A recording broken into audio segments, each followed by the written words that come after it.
রহমতুল্লাহি ওয়া বারাকাতুহু। সম্মানিত দর্শক, জাতীয় নাগরিক পার্টি এটি একটা যাকে বলা হয় উদ্বোধনী অনুষ্ঠান করেছে এবং তাদের যে আত্মপ্রকাশ রাজনৈতিক দল হিসেবে সেটি তারা করেছে ঢাকার মানিক মিয়া এভিনিউতে। বিশাল জাঁকজমকপূর্ণ অনুষ্ঠান।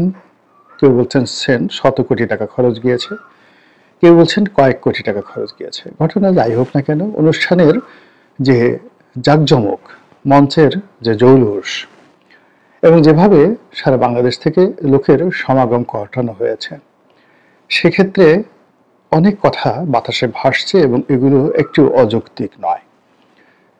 সবাই প্রশ্ন করছেন যে এই ছাত্র যারা একেবারে নবীন, কিছুদিন আগে যাদের প্রায় সবারই অবস্থান ছিল ম্যাথসের, এবং এরা সবাই দরিদ্র পরিবারের সন্তান, বড়জোর নিম্ন মধ্যবিত্ত পরিবারের সন্তান, তাদের নুন আনতে পান্তা ফুরোতো এবং তারা যে ম্যাচে থাকতেন সেই ম্যাচের ভাড়া 2,000-3,000 টাকা পার সিট, এবং সেখানে খাওয়া দাওয়া 8-10,000 টাকা আয় রোজগার করতে তাদের কাউকে টিউশনি করতে হতো, কাউকে কোনো কোচিং সেন্টারে শিক্ষকতা করতে হতো, অথবা আরও অনেক কিছু এগুলো করে তাদের জীবন নির্বাহ করতে হতো। কিন্তু তারা হঠাৎ করে এই গত 6-7 মাসে দামি দামি গাড়িতে চলছেন, তাদের সবার পরনে খুব দামি দামি পাঞ্জাবি, এক একটা পাঞ্জাবির দাম 50-60-1 লাখ টাকাও হতে পারে। অনেকে দামি ঘড়িও হয়তো কিনেছেন, অনেকে বিয়ে করেছেন এবং বেশ ভালো পরিবারে বিয়ে থা করেছেন। কারণ এই যে একটা সুবর্ণ সময়, এই সুবর্ণ সময়কে কাজে লাগিয়ে তারা খুব বুদ্ধিমানের মতো কাজ করেছেন, জীবনসঙ্গিনী তারা বেছে নিয়েছেন এবং ভালো ভালো পরিবারে তারা বিয়ে করতে পেরেছেন। এরপর তারা একটা সমাজের সঙ্গে সম্পর্ক করেছেন। যে অভিযোগ আসছে সেটি হলো তাদেরকে অনেকে ভালোবাসেন, ভালোবেসে তাদেরকে গাড়ি ব্যবহার করতে দেন, 1টা 2টো 3টে 4টে 5টা, এবং তাদের জন্য বিভিন্ন ধনবান বা শিল্পপতি যারা রয়েছেন তারা তাদেরকে গাড়ি দেওয়ার জন্য এতটা উদগ্রীব যে তারা আসলে একটা গাড়ি একবারে বেশি ব্যবহার করতে পারেন না। সকালে লেদুর গাড়ি ব্যবহার করলেন, বিকেলবেলা ধলা, তারপরে রাতের বেলায় চন্দনের গাড়ি ব্যবহার করলেন, আবার তারপরের দিন হয়তো নতুন সেট আসলো, একটা সেই কফি হাউসের আড্ডার মতো। এই যে তাদের যে একটা বর্ণালী জীবন, এই জীবনের রহস্য কি? এই রহস্য আমরা সবাই জানি এবং এটা নিয়ে আমাদের অনেকের হয়তো চোখ টাটাচ্ছে। কিন্তু বাস্তবতা হলো যে এরকম ঘটনা আওয়ামী লীগের জীবনে ঘটেছে, বিএনপির জীবনে ঘটেছে, জাতীয় পার্টির জীবনে ঘটেছে। আচ্ছা, এরশাদ যখন জাতীয় পার্টি করলেন তখন তো তিনি সেনাবাহিনীর একজন প্রধান রূপে কত টাকা বেতন পেতেন? ওই আমলে 20,000, 25,000, নট মোর দ্যান দ্যাট। তো তিনি এই টাকাগুলো কিভাবে পেলেন? এবং তিনি শুধু টাকা পাননি, তিনি বিএনপিকে টাকা দেওয়ার চেষ্টা করেছেন, আওয়ামী লীগকে টাকা দিয়েছেন, টাকা দিয়ে নির্বাচনে এনেছেন। তো আওয়ামী লীগকে শোনা গেছে যে 86 সনে নির্বাচনে আনার জন্য তিনি প্রায় 30 কোটি টাকা একসাথে ক্যাশ দিয়েছিলেন। তো একইভাবে যদি আওয়ামী লীগকে নির্বাচনে আনার জন্য 30 কোটি টাকা দিয়ে থাকেন, তো অন্য যারা আওয়ামী লীগের সহযোগী এসেছিল জামাত থেকে, অন্য দলগুলো, তারা কোথায় টাকা পেয়েছিল? তাদেরকে টাকা দেওয়া হয়েছিল? কিংবা এইবার আপনি চিন্তা করুন যে সর্বশেষ 1/11-এর আগে বিএনপি তো জাতীয় পার্টিকে কেনার জন্য টাকা দেওয়ার চেষ্টা করেছে। আবার শেখ হাসিনা জাতীয় পার্টিকে কিনে রেখেছে সবসময়, 2014 থেকে কন্টিনিউয়াসলি কিনে রেখেছে, বাই ক্যাশ, বাই কাইন্ড, বিভিন্নভাবে। এবং এটা নতুন নয়। একটা সময় দেখা গেল আমরা জিয়াউর রহমান সাহেবকে ব্যক্তিগত জীবনে সৎ হিসেবে জানি, আসলে তিনি সৎ, কিন্তু রাজনীতি করতে গিয়ে তিনি টাকা পেয়েছেন কোথায়? কেন তিনি বলতেন মানি ইজ নো প্রবলেম? তো এই জিনিসগুলো নিয়ে যদি প্রশ্ন করেন, কাদা ছোড়াছুড়ি করেন, তাহলে দুর্গন্ধ বের হবে। সবার পেটের মধ্যে আবর্জনা রয়েছে, সবার বগলের মধ্যে দুর্গন্ধ রয়েছে। কাজেই খুব বেশি সাধু সাজার দরকার নেই। এখানে মূল ব্যাপার হলো তারা এখন ক্ষমতার ছড়ি ঘুরাচ্ছেন, তাদেরকে টাকা দেওয়ার লোকের অভাব নেই এই মুহূর্তে। আপনি তারা মানে তো বিএনপি আওয়ামী লীগের মতো নয়। যেমন শোনা যাচ্ছে যে এস আলম গিয়ে লন্ডনে অমুকের সাথে দেখা করেছেন, তারপরে এস আলম সেই অমুকে গাড়ি দিয়েছেন। দেখা গেল সালাউদ্দিন সাহেব জেল থেকে বের হয়ে আসছেন বা ইন্ডিয়া থেকে এসছেন, এসে এলাকায় যাবেন, তার গাড়ি, তিনি যে গাড়িতে করে চলবে সেই গাড়িটা এস আলমের গাড়ি। এরকম ঘটনা তো ঘটছে। এখন এই এস আলমকে যদি এই ছাত্ররা দিতেন, মানে যাকে বলে আশ্রয় দিতেন, প্রশ্রয় দিতেন, সামিদ গ্রুপকে দিতেন, বসুন্ধরা গ্রুপকে দিতেন, তাহলে তাদের টাকার অভাব হতো?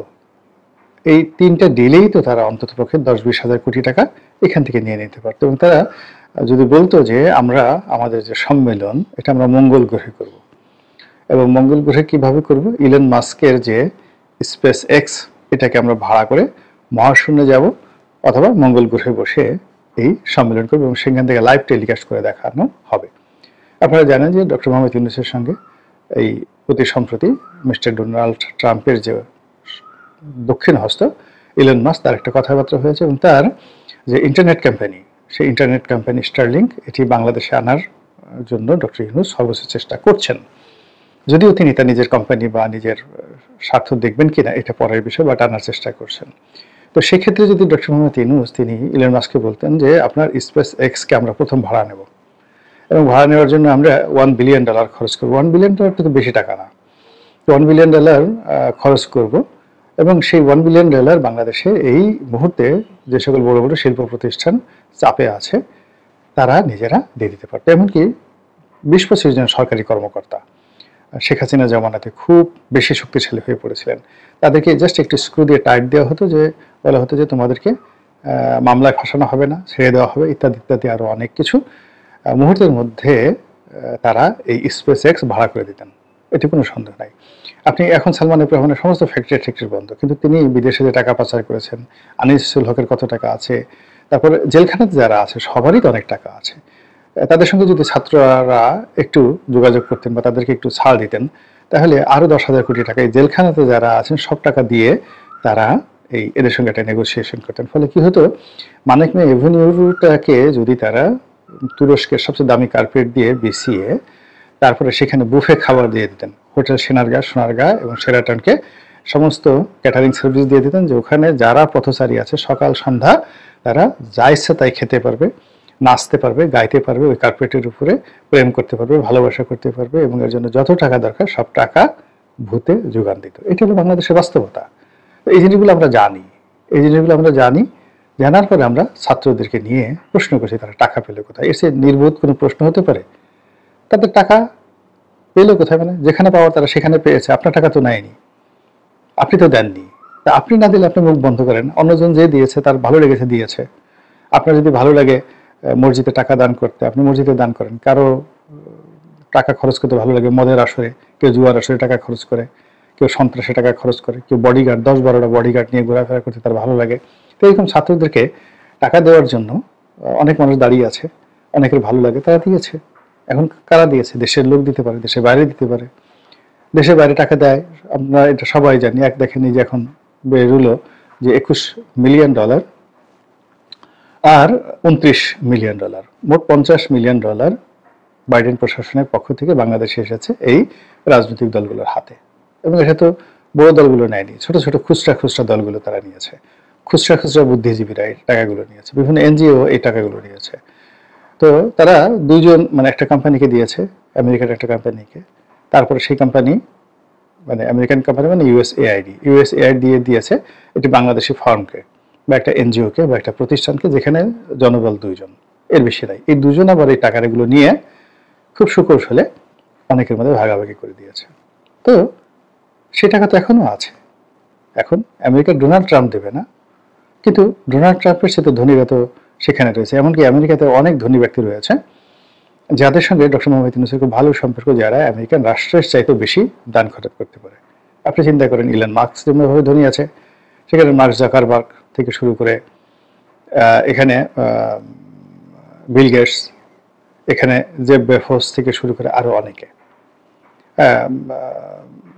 যাদের অনেকের সঙ্গে ডক্টর মোহাম্মদ ইউনূসের ভালো সম্পর্ক রয়েছে। বাইরে থেকে টাকা আসতে পারে, বাংলাদেশের ব্যাপারে আগ্রহ আছে, উদ্দীপনা আছে, চীন টাকা দিতে পারে। আমরা শুনেছিলাম যে 18 সনের যে নির্বাচনটি, সেই নির্বাচনটি ভারতের একটা মাস্টার প্ল্যান ছিল, যে এখানে 70 থেকে 80টি সিট বিএনপিকে দেওয়া হবে আর বাকিগুলোকে ম্যানিপুলেট করে আওয়ামী লীগ নিয়ে যাবে এবং একটা শক্তিশালী পার্লামেন্টারি ফর্ম অফ গভর্নমেন্ট তৈরি হবে এবং পরবর্তীতে সেটার উপর ভিত্তি করে আগামীতে অর্থাৎ 24-এ যে নির্বাচনটা হবে সেটা একটা ফ্রি ফেয়ার ইলেকশন হবে। আর 18টা ছিল সেটা একটা টেস্ট কেস। এটা ভারতের রয়ের মূল প্ল্যান ছিল বিএনপিকে একটা ছাড় দেওয়া, এবং সেই গ্রিন সিগন্যাল পেয়ে কিন্তু বিএনপি সদরবেলা সেখানে ঝাঁপিয়ে পড়েছিল। কিন্তু বাস্তবে দেখা গেল যে না, আগের রাত্রি কাজ সেরে ফেলা হয়েছে এবং বলা হয়ে থাকে যে চীন এখানে আগের রাত্রে সরকারের মধ্যে একটা কাউন্টার রেভলিউশন ঘটিয়ে ফেলেছে এবং প্রায় 20,000 কোটি টাকা খরচ করে সেই বাংলাদেশের প্রত্যন্ত অঞ্চলে এই 20,000 কোটি টাকা দিয়ে রাত 12টার মধ্যে শেখ হাসিনার বাইরে গিয়ে, ইন্ডিয়ার বাইরে গিয়ে মানে খেলে দিয়েছে। এবং সেই খেলার ফলে দেখেন কি হলো, আর ভারত শেখ হাসিনা দাঁড়াতে পারেনি। এখন চীনের জন্য তো 20,000 কোটি টাকা কোনো ব্যাপার না, সত্য মিথ্যা আমরা জানি না, কিন্তু ঘটনা যেভাবে ঘটেছে অত টাকা শেখ হাসিনার ছিল না। একটা ওসিকে যদি 3 কোটি টাকা দিয়ে থাকে, তাহলে 460টি উপজেলা বা 500টি যদি থানা থাকে, মেট্রোপলিটন থানা সহ আরও বেশি, ধরুন 6টি, তো 6টি যদি 600টি থানা থাকে, 1800 কোটি টাকা শুধু ওসিকে। এসপিকে, একটা ডিসি এবং এসপিকে যদি 10 কোটি টাকা করে দিয়ে থাকে, কত টাকা দিয়েছে? সেনাবাহিনীকে কত টাকা দিয়েছে? টিওনাকে কত টাকা দিয়েছে?